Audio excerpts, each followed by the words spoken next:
Hey everyone, welcome back to Just Got Fired.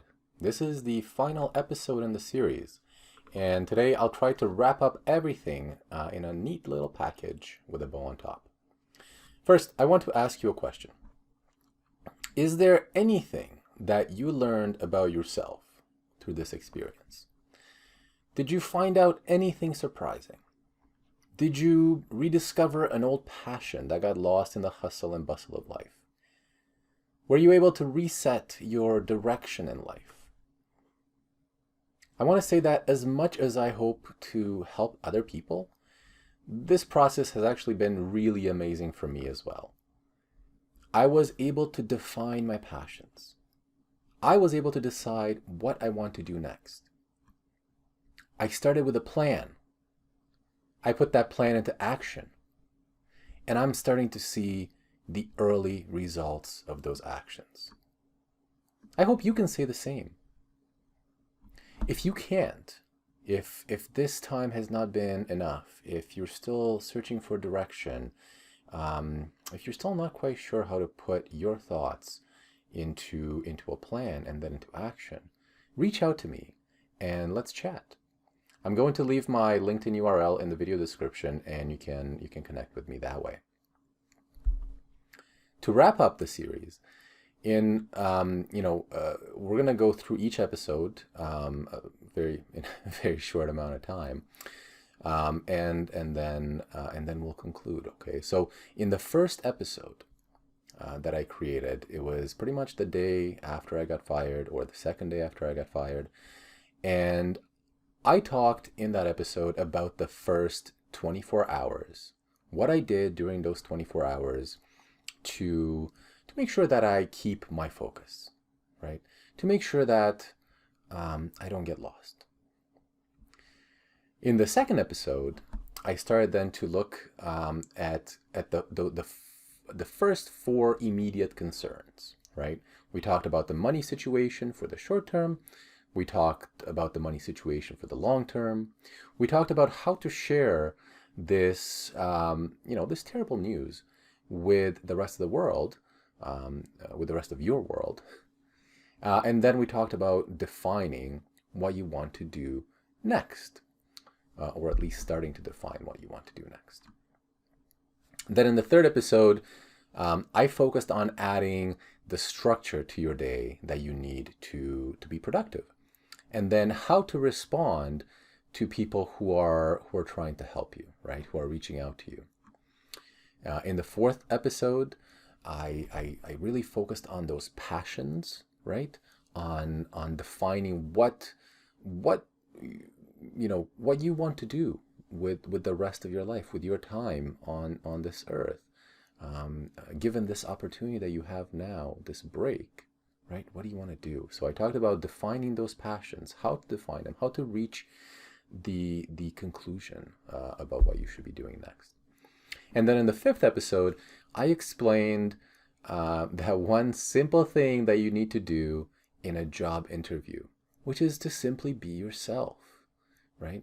So in order to prepare for a job interview, I said, define what you want to do, define who you are, define what you want, and then tell the other person who is interviewing you, right?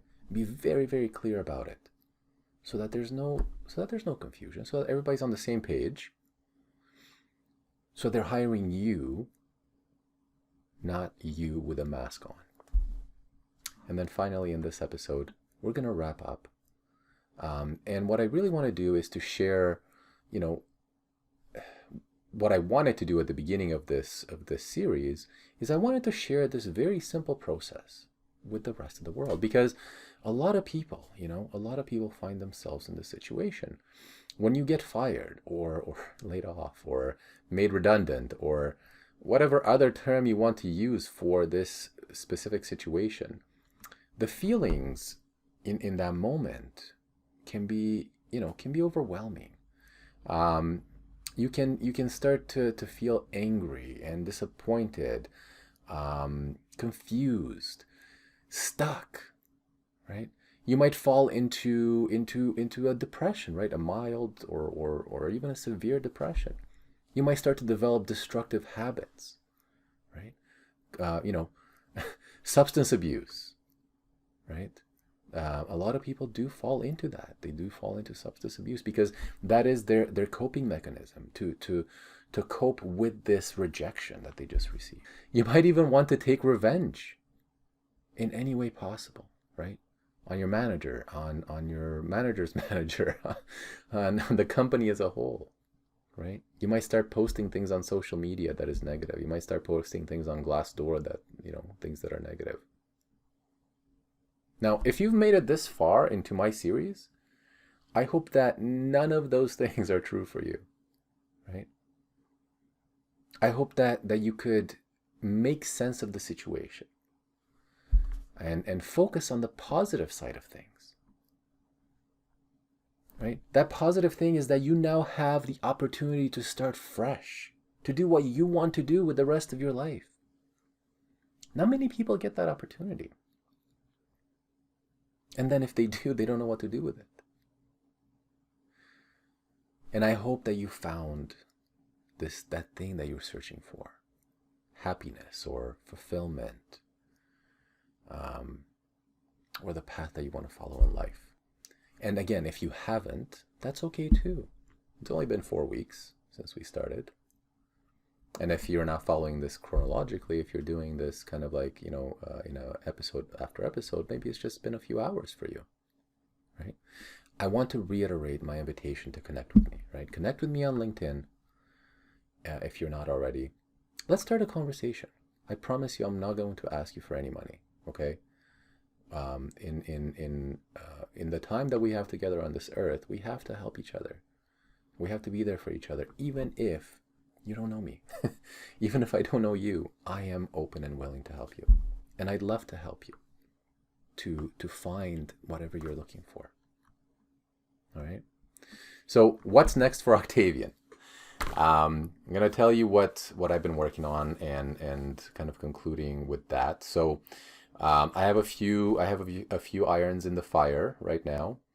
I'm starting a consulting business for software sales, and that's ramping up nicely.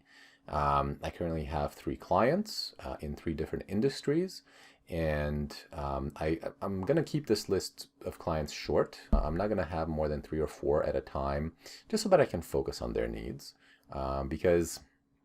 Just splitting out my time during the day. I also want to have some sort of balance, right? I don't want to fall in the same habits that I was in, when I had a full-time job of not having even time to go to the bathroom between meetings. The other thing that I'm working on is I am working with my dad to expand his renovations business into the Kitchener-Waterloo area, and I'm doing so by doing door-to-door marketing. And then when that starts to get going and to ramp up, I'm also going to help with things like doing estimates, project management, general contracting, stuff like that. So if you know anybody in the KW area who would like to have a quotation for basement renovation, deck construction, let me know. Reach out again on LinkedIn. The URL is in the video description. And finally, the last thing that I'm doing is I am pursuing acting. And I'm creating my own content on YouTube, other platforms. I basically have a lot of ideas. I'm bursting with kind of like this creative, I don't even know what to call it, but it feels like sometimes like a fire hose of ideas that are coming at me of things that I can create. I can produce on my own, and of course it doesn't have awesome production values. It's not, it's not Steven Spielberg quality. It's very low production values, but it's helping me to express myself, right? To be creative, and that's one way that I can express myself and be creative. I'm also pursuing it in a professional way as well. I'd like to be an actor and to do this for money. So again, if you're looking for somebody to act in one of your productions, and if you like my style, don't be afraid to hit me up on LinkedIn. And finally, just that's everything that I'm working on. But I really am interested in what you're working on, right? feel free to connect with me. Feel free to start a conversation with me. Even if you don't want to continue that conversation, even if you just want to share with somebody what you're doing, I'm open for that. Okay, hit me up either in the comments of the YouTube video down below, on LinkedIn, and we'll chat if you want to, and if not, I'll just look at what you're working on. So let's end this while we're ahead. It was really, really great going through this with my own thoughts, and also with you watching these videos. And I want to thank you for your support. And hopefully I'll see you soon. Hopefully I'll hear from you soon. And hopefully at some point in the future we'll be able to work together. All right. So see you around, but I'm sure this is not the last you'll see of me. Bye now.